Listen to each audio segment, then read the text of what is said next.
یہ تم کیسی باتیں کرتی ہو رضیہ بیگم؟ میں نہیں مانتا ان باتوں کو۔ یہ سب قصے کہانیاں ہیں جن باتوں کو میرا دل ہی نہیں مانتا۔ میں کیسے ان باتوں کو مان لوں؟ توبہ میری یا اللہ توبہ! یہ اب کیا کہہ رہے ہیں؟ میں نے 1000 دفعہ آپ کو سمجھایا ہے کہ ایسی الٹی سیدھی باتیں مت کیا کریں، اللہ تعالیٰ کے قہر سے ڈریں۔ بیگم میرا نام سیٹھ وقار ہے، سیٹھ وقار۔ میرے پاس کیا نہیں ہے؟ سب کچھ ہے، بنگلہ، گاڑیاں، بے شمار دولت، وہ سب کچھ جو انسان کو چاہیے ہوتا ہے۔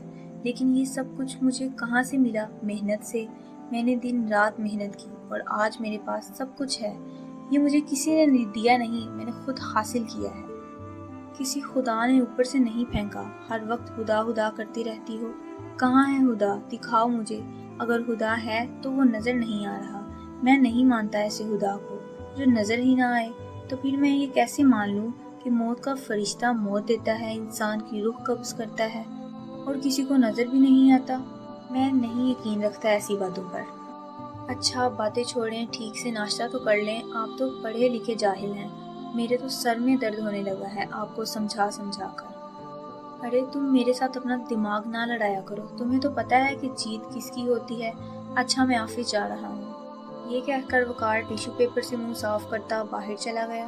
یا میرے خدا اس کم عقل انسان کو ہدایت دے دے۔ اے میرے پروردگار میری دعا سن لے۔ یہ کہہ کر رضیہ ایک گہری سوچ میں ڈوب گئی۔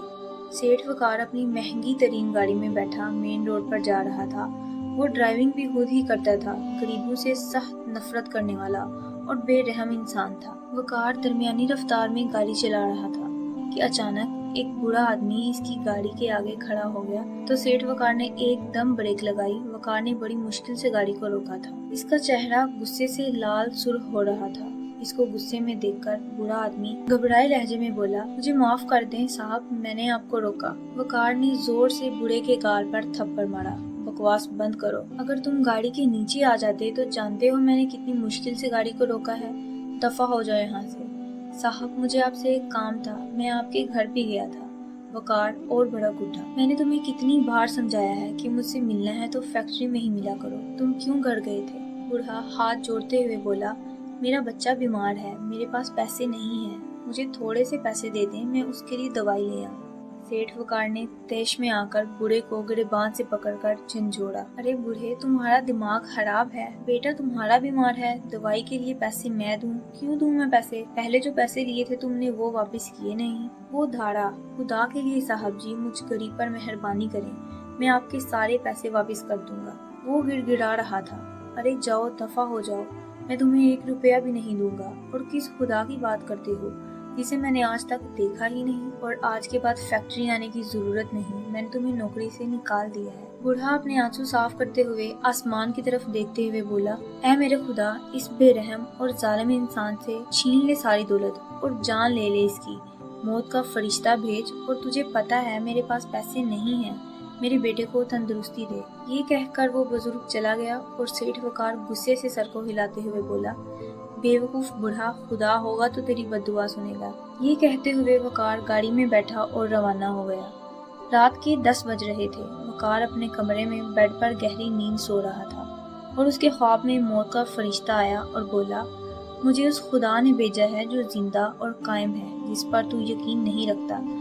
اللہ تعالیٰ نے مجھے کہا ہے، جا سیٹھ وقار کی جان لے کر آ، اور اس کی زندگی ختم ہو گئی ہے، اور میں ہوں موت کا فرشتہ، آج تیری جان لے کر ہی جاؤں گا۔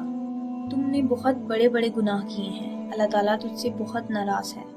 تم غریبوں پر ظلم کرتے ہو اور موت پر یقین نہیں رکھتے۔ تیار ہو جاؤ، میں تمہاری جان نکالنے لگا ہوں۔ سیٹھ وقار کا پورا جسم کانپ رہا تھا اور وہ اتنا ڈر گیا تھا کہ رونے لگا۔ مجھے معاف کر دے اے میرے رب، مجھے یقین آ گیا ہے کہ یہ تیرا ہی بھیجا ہوا موت کا فرشتہ ہے۔ آج سے ہی میں سچی توبہ کرتا ہوں، کبھی کسی غریب کو تنگ نہیں کروں گا۔ مجھے تھوڑی سی زندگی دے دے، مجھے معاف کر دے۔ اے میرے پروردگار تو موجود ہے، زندہ اور قائم ہے، مجھے یقین آ گیا ہے۔ جاؤ تمہیں مہلت دی، میرے رب نے مجھ سے کہا کہ اگر یہ آدمی سچی توبہ کر لے تو اسے تھوڑی مہلت دے دینا، میں پھر آؤں گا۔ یہ کہہ کر موت کا فرشتہ چلا گیا۔ وقار کی آنکھ کھلی تو وہ اپنے نرم بستر پر دراز تھا، مگر اس کا پورا جسم پسینے پسینے ہو رہا تھا۔ اے سی کی ٹھنڈک میں بھی اس کے کپڑے پسینے میں شرابور تھے۔ اس کو احساس ہو گیا تھا کہ وہ غلط تھا اور دنیا بنانے والے نے اس کو بتا دیا کہ وہی خالق و مالک ہے، جب چاہے جلا بخش دے اور جب چاہے جان لے لے۔ سیٹھ وقار نے سچے دل سے توبہ کی اور عہد کیا کہ وہ کبھی بھی اپنے رب کی نافرمانی نہیں کرے گا۔ رات کے اس پہر جب مینیجر صاحب نے اپنے سیل فون پر سیٹھ وقار کا نمبر دیکھا تو وہ شدید حیران ہوا۔ یا اللہ خیر، کہتے ہوئے اس نے یس کا بٹن پش کر دیا۔ جی سر، حکم، وہ بولا۔ صابر صاحب، ہماری فیکٹری میں جو بوڑھا ورکر تھا جس کو میں نے آج فارغ کر دیا تھا، اس کو واپس رکھ لیں اور اس کو بچے کے علاج کے لیے جو رقم درکار ہے وہ دے دیں میرے صبح آنے سے پہلے، باقی باتیں فیکٹری آ کر کروں گا۔ مینیجر صاحب حیران فون تھامے کھڑے تھے اور سیٹھ وقار نے مطمئن انداز میں سر بستر کی پشت سے لگا لیا۔